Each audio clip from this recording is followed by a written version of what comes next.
La Guerra de los 100 Años fue un conflicto prolongado entre los reinos de Inglaterra y Francia que se desarrolló desde 1337 hasta 1453, durante un periodo de más de un siglo. Aunque el nombre de la guerra sugiere una única y continua campaña, en realidad fue una serie de conflictos intermitentes, marcados por treguas, alianzas cambiantes y luchas dinásticas. El motivo principal de la guerra fue la disputa por el trono de Francia, pero a lo largo del tiempo se complicó con cuestiones territoriales, económicas y sociales. Antecedentes: la disputa por el trono de Francia. El conflicto tuvo sus raíces en las complejas relaciones dinásticas entre las familias reales de Francia e Inglaterra. Desde el siglo XII, los reyes de Inglaterra controlaban grandes porciones de territorio en Francia, principalmente la región de Aquitania, lo que los convertía en vasallos del rey francés. Esta situación fue fuente de tensiones, ya que los monarcas ingleses, a pesar de su subordinación feudal, querían mantener su independencia y expansión territorial. El detonante de la guerra fue la muerte del rey francés Carlos IV en 1328, quien falleció sin dejar herederos varones. Según las leyes sucesorias, el trono debía pasar a un heredero directo.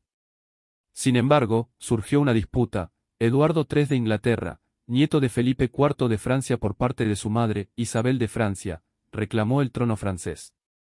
Los nobles franceses, temerosos de que un monarca inglés pudiera gobernar ambos reinos, rechazaron esta reclamación y en su lugar coronaron a Felipe VI, un primo de Carlos IV.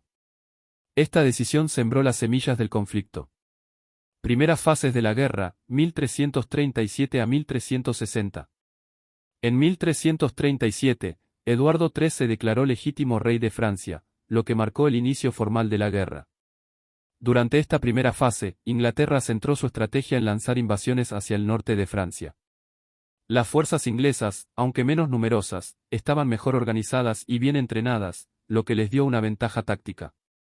Uno de los momentos más decisivos de esta etapa fue la batalla de Crécy en 1346. A pesar de estar en clara desventaja numérica, el ejército inglés, liderado por Eduardo III, logró una victoria aplastante sobre los franceses. Los arqueros ingleses, armados con poderosos arcos largos, jugaron un papel crucial en la batalla, aniquilando la caballería francesa y demostrando la efectividad de las tácticas inglesas. En 1347, Eduardo III capturó la ciudad de Calais, un puerto estratégico que se mantendría bajo control inglés durante el resto de la guerra. Sin embargo, a pesar de estas victorias, la guerra fue interrumpida en varias ocasiones, especialmente debido a la devastación causada por la peste negra, que asoló Europa en la década de 1340, afectando gravemente a ambos bandos. En 1360, se firmó el Tratado de Breteuil, que puso una pausa temporal a las hostilidades. Según los términos del tratado, Eduardo III renunció a su reclamo al trono francés, pero a cambio, retuvo vastos territorios en Francia, especialmente en Aquitania. La segunda fase, el resurgimiento francés, 1369 a 1389. El Tratado de Breteuil no trajo una paz duradera. En 1369, bajo el liderazgo de Carlos V de Francia, las hostilidades se reanudaron. Carlos V era un monarca astuto y reorganizó el ejército francés, adoptando una estrategia más defensiva para contrarrestar el dominio inglés. Con la ayuda de líderes militares brillantes como Bertrand du Guesclin, los franceses comenzaron a recuperar territorios perdidos. Du Guesclin empleó tácticas de guerra de guerrillas, evitando enfrentamientos directos y desgastando a las fuerzas inglesas mediante incursiones y ataques sorpresivos. Este enfoque marcó un cambio significativo en la guerra, ya que las victorias inglesas de la primera fase comenzaron a ser revertidas. A finales de la década de 1380, la guerra se vio interrumpida nuevamente por tensiones internas en ambos reinos. En Inglaterra, la muerte de Eduardo III en 1377 dejó el trono en manos de su nieto Ricardo II, que era un niño en ese momento. En Francia, la salud mental de Carlos VI comenzó a deteriorarse, lo que generó inestabilidad política. Esta situación llevó a una tregua en 1389, aunque las causas subyacentes del conflicto permanecieron sin resolver. La tercera fase, la intervención de Enrique V, 1415 a 1422.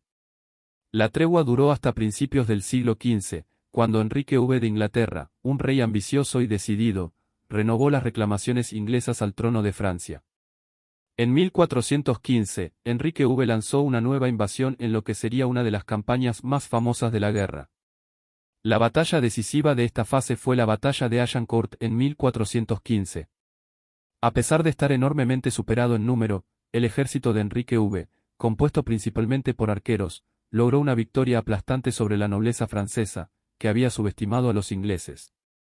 La batalla se convirtió en una leyenda en la historia inglesa y cimentó la reputación de Enrique como un gran líder militar. Tras la victoria en Agincourt, Enrique continuó su avance por Francia, capturando varias ciudades clave. En 1420, el Tratado de Troyes estipuló que Enrique V se casaría con Catalina de Valois, hija de Carlos VI de Francia, y que sus herederos heredarían el trono francés. Parecía que las aspiraciones inglesas estaban a punto de concretarse. Sin embargo, el destino dio un giro inesperado cuando Enrique V murió en 1422, apenas unos meses antes que Carlos VI. Esto dejó al joven Enrique V, hijo de Enrique V y Catalina, como heredero tanto al trono inglés como al francés. No obstante, la situación en Francia se complicó, y los franceses se resistieron a la dominación inglesa. El surgimiento de Juana de Arco y la resistencia francesa, 1429 a 1453.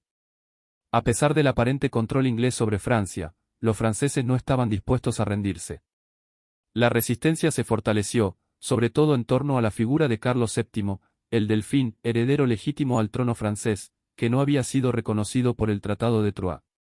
En este contexto surgió una figura clave que cambiaría el curso de la guerra, Juana de Arco. En 1429, esta joven campesina, que afirmó haber recibido visiones divinas, convenció a Carlos VII de que podía liderar las fuerzas francesas para expulsar a los ingleses. Contra todo pronóstico, Juana inspiró a las tropas francesas y desempeñó un papel fundamental en la liberación de la ciudad de Orleans, que estaba bajo asedio inglés. La victoria en Orleans marcó un punto de inflexión en la guerra. Carlos VII fue coronado rey en Reims poco después, lo que fortaleció su legitimidad y su posición en la guerra. Aunque Juana de Arco fue capturada por los borgoñones, aliados de los ingleses, en 1430 y ejecutada en 1431, su impacto en el conflicto fue duradero. La moral francesa se revitalizó y el ejército francés continuó avanzando. La caída de los ingleses y el final de la guerra. A medida que avanzaba la década de 1430, los ingleses comenzaron a perder terreno rápidamente. Francia, bajo el liderazgo de Carlos VII, reorganizó su ejército y aprovechó la inestabilidad interna de Inglaterra, donde surgieron conflictos civiles, como la Guerra de las Rosas. Para 1453, el ejército francés había recuperado casi todos los territorios en manos de los ingleses, incluida la crucial ciudad de Burdeos. La última gran batalla de la guerra fue la batalla de Castillón en 1453, en la que los franceses infligieron una derrota decisiva a los ingleses. Con la caída de Burdeos, el control inglés sobre Francia se redujo a la ciudad de Calais, que permaneció en manos inglesas hasta 1558. La Guerra de los 100 años finalmente llegó a su fin, con Francia emergiendo como una nación más unificada y fuerte, mientras que Inglaterra quedó debilitada y sumida en luchas internas.